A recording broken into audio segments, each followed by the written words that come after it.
In this video we're going to look at how to set up and use recurring lines within sales and purchases in Business Central. So recurring lines are used for regularly ordered or invoiced items or GL codes for customers or suppliers. It'll speed up your data entry, so the lines will just be put into the system. You can choose, or you can also have them auto inserted. Here we are in a customer card in Business Central. So if I come into navigate into sales and then into recurring sales lines, you see we already have one entered there. We can come onto the card and just take a look and see what that is. So this customer is regularly ordering these items, and we can create a new one by coming into the lookup and into new, and perhaps this one is an order of, let's say, tables. Then we can come in, we can choose items, GL codes, comments, all the usual suspects on entering in transactions. So let's go in and pick a couple of items here.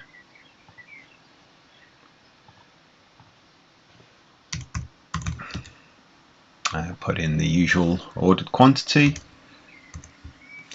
We can put in dimension codes as well. Remember, you can still use the personalization to bring in more fields here. We'll select OK there, and we can determine what goes on in quotes, orders, invoices and credit memos. So I'm going to say there's always ask on this, so that will give me a notification.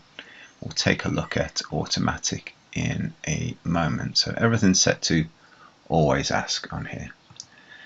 So then when I'm raising either a quote or an order or an invoice, if I come into sales orders, and note this only works from the list views, doesn't work from the customer or vendor card themselves. If we come into new, create a new order, and we select our customer, we get a notification up here, recurring sales lines exist. So I can come in, do get recurring lines, and I can choose whichever ones I want, select OK, and then it will insert those lines.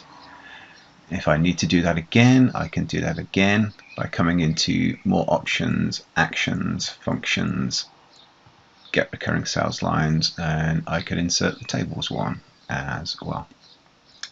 Okay, so what does the auto insert do? Well, a good example for this is actually on the supplier side. So if I come over to a vendor and open up the vendor record, if I come into navigate here and into purchases and into recurring purchase lines, then this particular vendor is basically my landlord, and is always sending me rent invoices, and that's pretty much all they send me.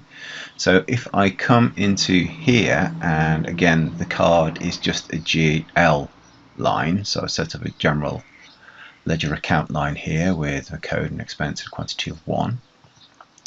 I can say on here that whenever I use this, just have this automatically come in. So whenever you have a single recurring line like this and you set automatic, then it will automatically be inserted. Come into the purchase invoices, select new, and just pick up our vendor, and you see the GL code is automatically inserted, which is quite a quick way of getting sort of default GL codes onto your vendors. Obviously you can do it on the customer side as well. So that's how recurring invoice lines work. Bear in mind you just need a single one to auto insert, but any of the others you can set up to notify you and ask. There is sort of another branch of this, which is what happens if I have recurring orders, sales orders or sales invoices that happen on sort of a set frequency basis. So I raise this sales invoice every month or every 6 months or every year or several years, depending on what it is. So I need to set up a frequency there. This doesn't quite cover that, so GCC have written an extension for Business Central that does exactly that, and if you're interested in that, then I'll put a link to that video in the description of this video. Great, thank you.